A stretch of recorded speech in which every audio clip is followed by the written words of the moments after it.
에스겔서 9장에서 12장까지의 말씀을 우리 함께 나누도록 하겠습니다.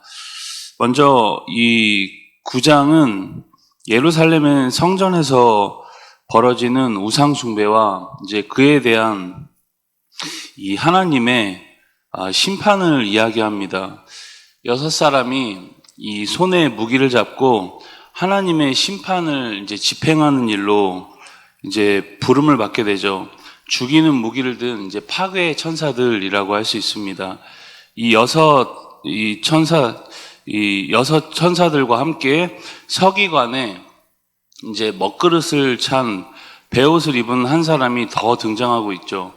그들이 이제 들어와서 놋제단 곁에 섭니다. 그 하나님이 먹그릇을 찬 사람을 불러서 이제 탄식하면서 우는 자의 이마에 표를 그리라 그렇게 이제 말씀을 하죠. 그 표를 통해서 이제 하나님의 소유가 되었음을 이제 확증하는 겁니다. 이 표를 받은 사람들은 이 심판의 칼날을 피할 수 있었습니다. 나머지는 이제 남녀노소를 불문하고 다 심판을 받게 됩니다. 죽음의 천사들에게 내려진 이제 두 번째 명령은 우상 숭배가 가득했던 성전에 이마에 표식이 없어 심판받아 죽은 이 시신들을 채우라는 겁니다. 참혹한 심판의 현장이죠. 그때 에스겔의 중보기도가 시작됩니다.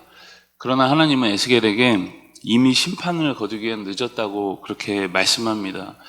이러한 심판의 내용이 이제 9장에 이어지고 10장으로 가시면 9장의 심판 이후에 에스겔 선지자가 본 환상을 기록하고 있습니다. 1절에 보면 그룹들 머리 위 궁창에 남보석 같은 것이 나타나는데 에스겔이 이제 그것들 위에 있는 보좌의 형상을 환상 중에 보게 되죠.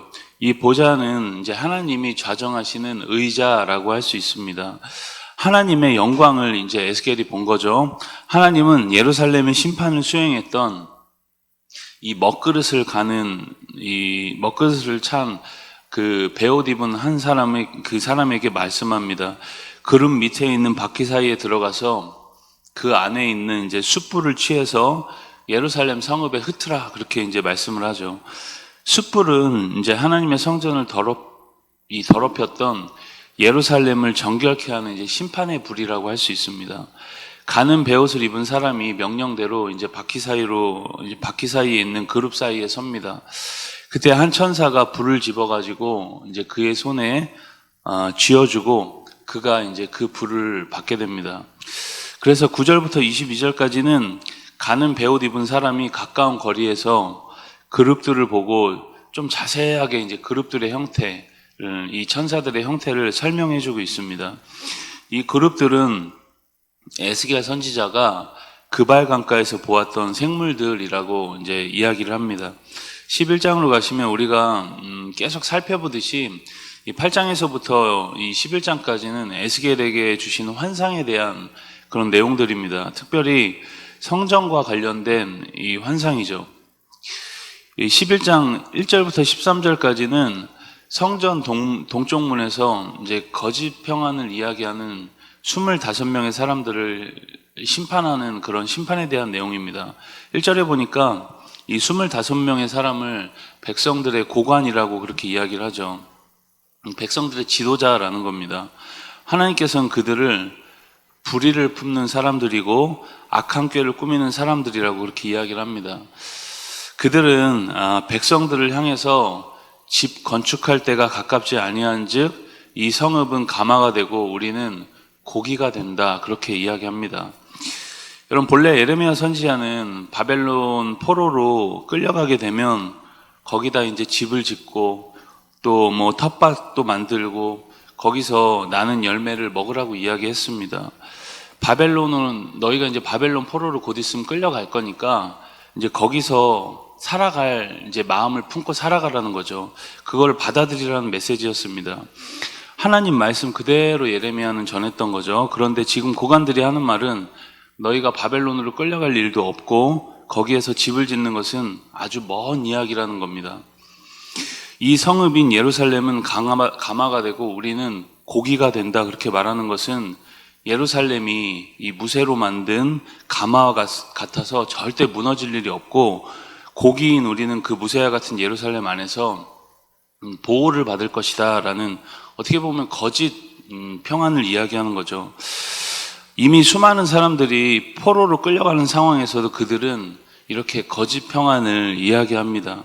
하나님을 전혀 믿지 않는 거죠. 이런 이들의 심판에 대한 이야기가 이어지고 14절부터 25절까지는 이스라엘의 회복이 약속되고 있습니다. 그리고 마지막 12장입니다. 1절에서 16절까지 보면 하나님의 명령으로 에스겔이 포로가 이제 짐을 꾸리고 도망가는 모습과 두려움 속에서 떨면서 식사하는 모습을 이제 퍼포먼스로 또 표현을 하고 있습니다. 아무리 말해도 듣지 않고 믿지 않는 이들에게 이러한 퍼포먼스를 통해서 조금 더 생생하게 하나님의 뜻을 전하고 있는 거죠. 여러분, 이것은 다가올 이스라엘의 이제 심판을 상징적으로 예언하고 있는 겁니다. 실제로 역사 속에서 그렇게 됐죠. 두 번째로 17절부터 20절까지는 하나님이 에스겔에게 또 한 가지 명령을 하시죠. 너는 떨면서 음식을 먹고 놀라고 근심하면서 물을 마시라고 그렇게 말씀합니다. 이 퍼포먼스는 장차 예루살렘이 이 바벨론에 의해서 포위되어 함락당할 때 성 안에 음식과 물이 부족해서 백성들이 심각한 고통 가운데 거할 것을 이제 예언하고 있는 겁니다. 이렇게 처절하고 비참한 퍼포먼스를 통해서 예언하지만 이스라엘은 듣지 않습니다. 외면하는 거죠. 비웃거나 자신들과는 상관없는 일이다, 그렇게 이제 치부합니다.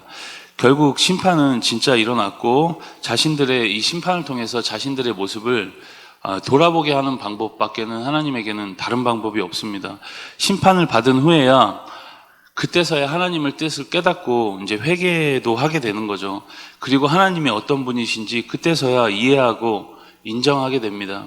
그전에는 하나님을 잘 모르는 거죠. 심판을 통해서 하나님을 경험하고 또 그 경험을 통해서 하나님을 인정하는 겁니다. 그래서 호세아서의 선지자도 이렇게 선포하기를 하나님을 힘써 알자, 그렇게 이야기합니다. 하나님을 우리가 바로 알아야 그분께 순종할 수 있게 됩니다. 여러분, 이렇게 하나님은 21절부터 28절까지 속담과 묵시를 통해서 그 말씀이 분명하게 실현될 것임을 거듭 경고하십니다. 여러분, 오늘 우리가 이러한 하나님의 경고를 우리가 항상 귀담아 듣고 매 순간 그 앞에 엎드릴 줄 아는 주님의 신실한 자녀들 다 될 수 있길 주님의 이름으로 축복합니다. 우리 예레미야 9장에서 12장까지의 말씀을 경청합니다. 주의 말씀은 내 발의 등이요 내 길의 빛이니이다. 아멘.